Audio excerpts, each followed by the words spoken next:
Alright, this is my speaking space. It's just my garage. Alright. Then I have 10 note cards today. Number 1. Number 2. I had too much coffee. I'm not shaking from nerves. Number 3. Number 4.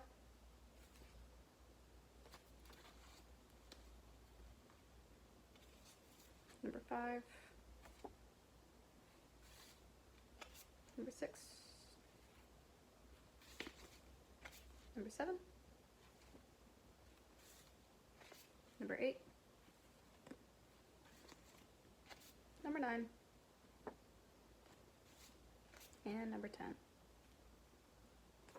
All right. The US has the second highest number of Spanish speakers in the world, with 41 million being native speakers.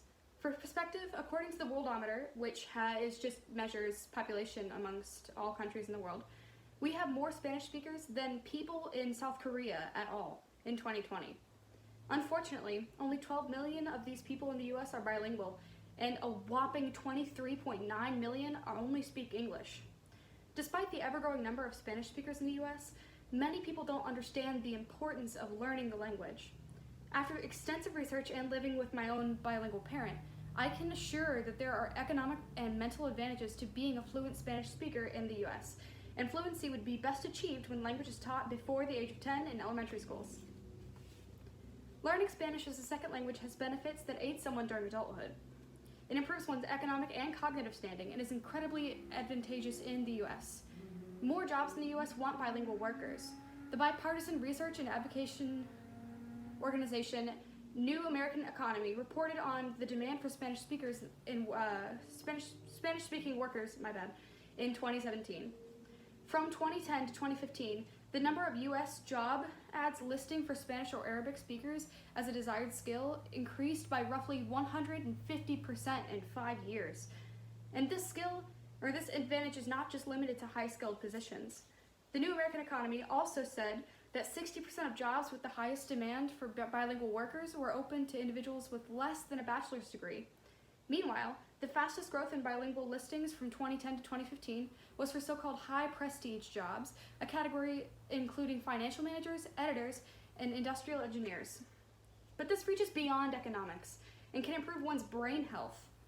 A TED-Ed video in 2015 by Mia Nakamura explains that one benefit of being bilingual is a higher density of the gray matter that contains most of your brain's neurons and synapses, as well as increased regional activity all around the brain, through adulthood. Nakamura also says that the heightened work of a bilingual brain the heightened workout a bilingual brain receives throughout its life can also help delay the onset of Alzheimer's and dementia by as much as 5 whole years. So this information is irrefutable, but many wonder why it's such a pressing issue. Well, the Spanish-speaking populace has grown, and the proportion of fluent English speakers amongst them has not. There is an incredible Spanish speaker growth in the US that has happened over the past 5 years. Accutrans, a translation and interpretation service of 20 years, reported in 2019, just last year, on the ever-growing population of Spanish speakers, saying that according to a report by the Cervantes Institute, there are 41 million native Spanish speakers, or 12% of the entire US population. And that isn't including the other 12 million who have limited English proficiency, putting us at 53 million Spanish speakers as a whole. And this growth is ongoing.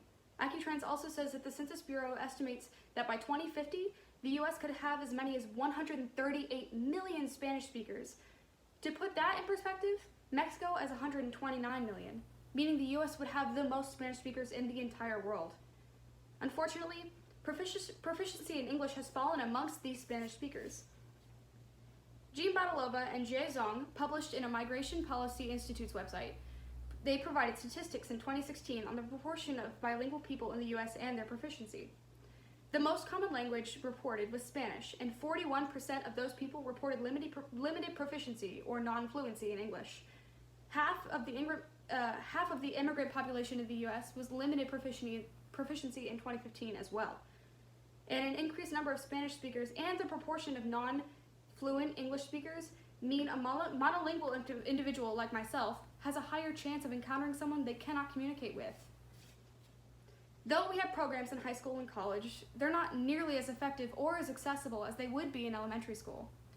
Incorporating Spanish would be easiest and most effective through the elementary education system.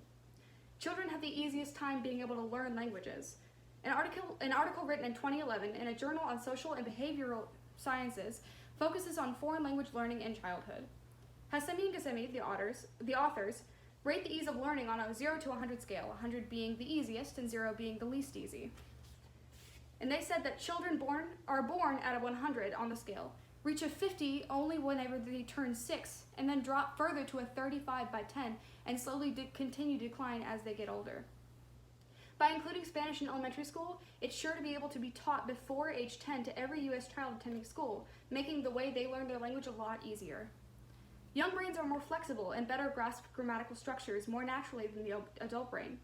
Hassemi and Gassemi point out that because children have fewer responsibilities as well, like work, maintaining their own education, and caring for dependents, they have more time to learn this other language than we would as adults.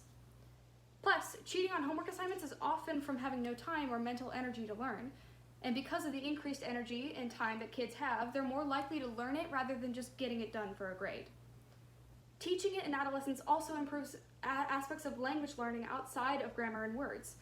In the previously mentioned TED Ed video, Nakamura says that the flexibility of adolescents' brains lets them use both hemispheres of their brain in language acquisition, which gives more of a holistic grasp of its social and emotional concepts. In conclusion, knowing how to speak Spanish as well as English is a favorable skill that will be useful for one's entire life.